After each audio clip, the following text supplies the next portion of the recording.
Hay un gigantesco portaaviones nuclear estadounidense, el USS Abraham Lincoln. Pensemos que es una auténtica ciudad flotante, con más de 5.000 personas a bordo, que de repente ha desaparecido por completo de los radares civiles. Y no en cualquier sitio. No, claro. Está en una de las zonas más volátiles del planeta, el Mar de Omán. Pero lo más inquietante de todo no es que haya desaparecido.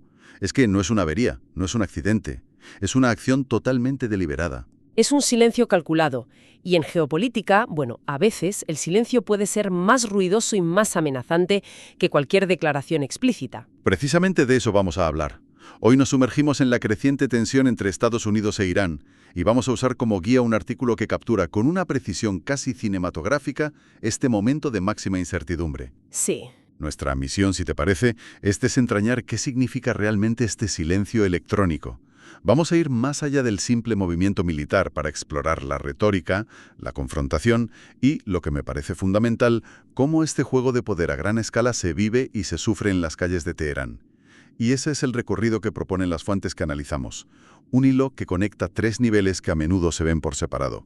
La maniobra táctica de un buque de guerra, el discurso político que la envuelve y, al final, el impacto humano directo. El impacto en la gente. Eso es. Es un viaje de lo global a lo más personal, de la sala de estrategia a la despensa de una casa. Vale, pues empecemos por el principio de ese hilo, el movimiento en el mar. El USS Abraham Lincoln y todo su grupo de ataque, que no es poca cosa, hablamos de una flota entera, apagan sus sistemas de identificación, el famoso sistema AIS. Para quien no lo sepa, el AIS es, básicamente el transpondedor que usan los barcos para decir «Hola, estoy aquí y voy en esta dirección». Claro, en las rutas marítimas civiles. Es el equivalente al control de tráfico aéreo, pero en el mar. Permite que un superpetrolero no se choque con un pesquero. Es un sistema de seguridad, de transparencia. Exacto. Y de repente esta ciudad flotante apaga su señal. Es como si en mitad de una conversación por WhatsApp, alguien no solo deja de escribir, sino que borra su foto de perfil, su nombre, desaparece. El artículo lo llama modo fantasma, que es un término muy potente. ¿Lo es? Aunque la explicación técnica, es menos misteriosa de lo que parece. Se trata de un procedimiento estándar de la Marina de Estados Unidos. Se conoce como EMCON. EMCON. Sí, son las siglas de Control de Emisiones Electrónicas. En esencia, consiste en apagar o reducir al mínimo las señales de radio, de radar, cualquier emisión para volverse prácticamente invisible a los sistemas de detección enemigos.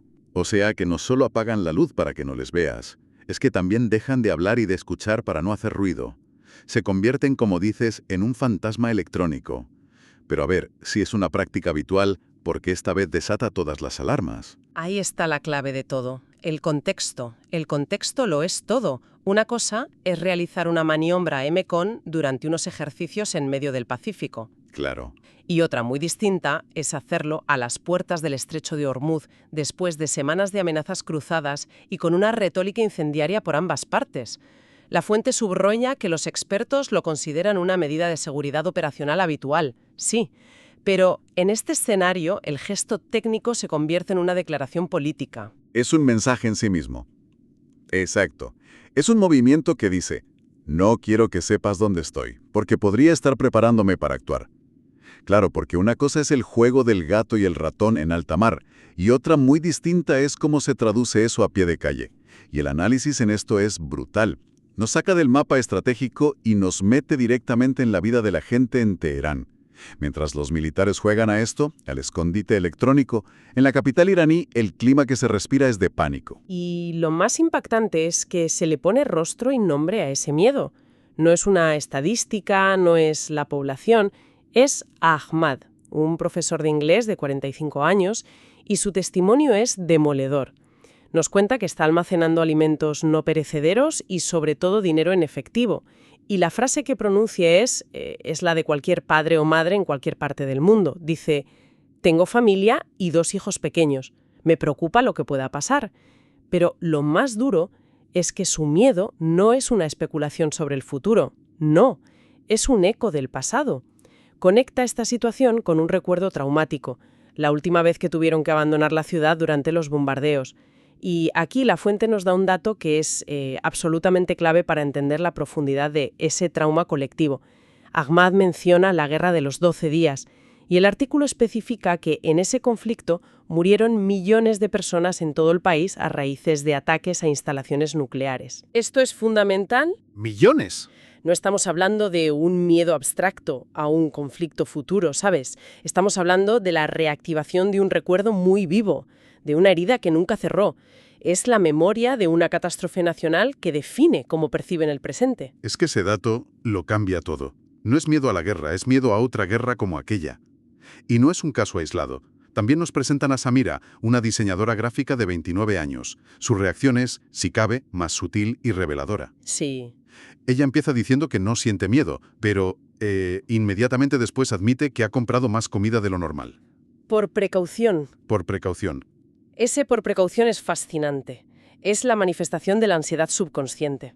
Racionalmente se dice a sí misma, no tengo miedo, pero sus acciones, su comportamiento como consumidora, dicen exactamente lo contrario.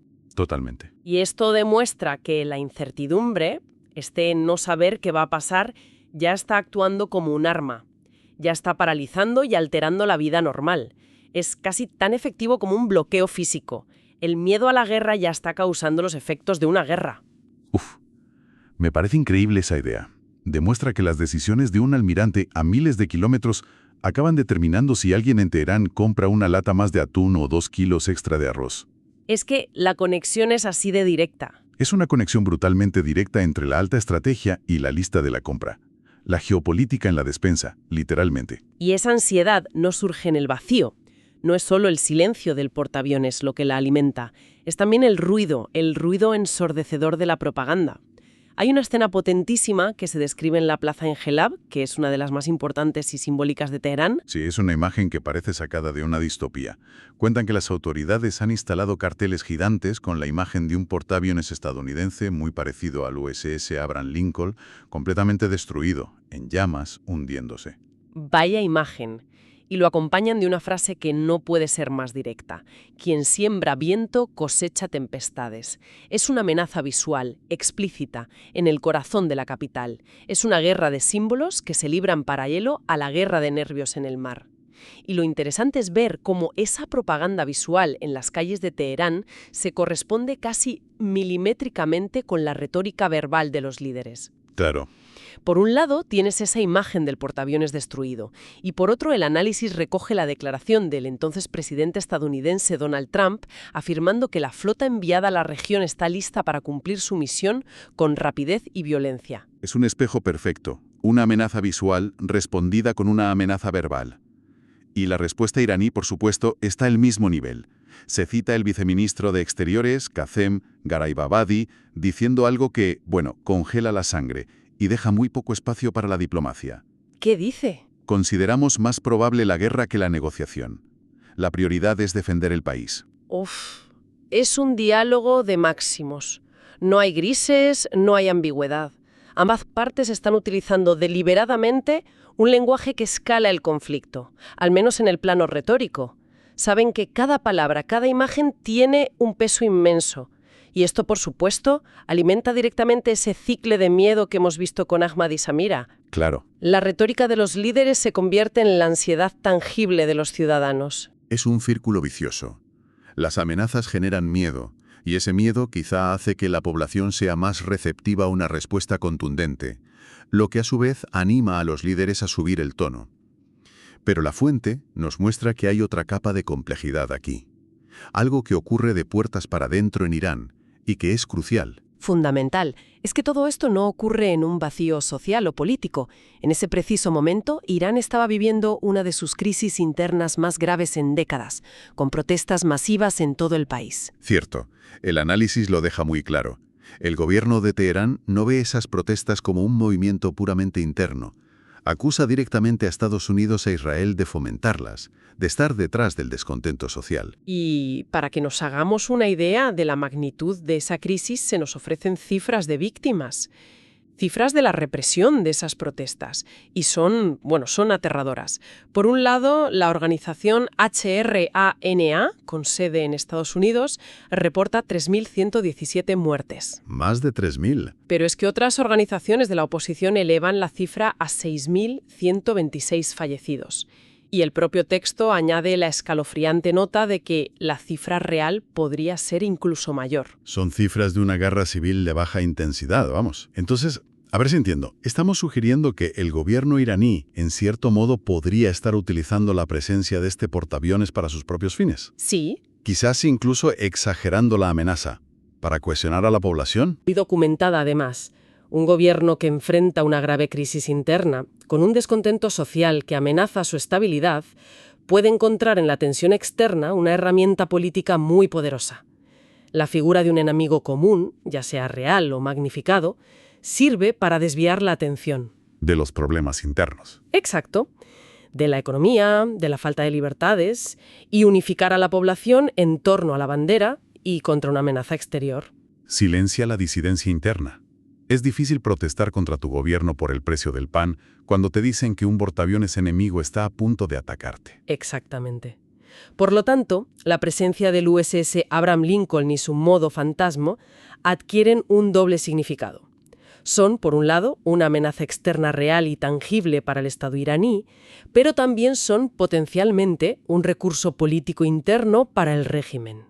Una oportunidad para cambiar el relato. Eso es, una oportunidad para cambiar la narrativa de el gobierno contra el pueblo a la nación unida contra el agresor extranjero.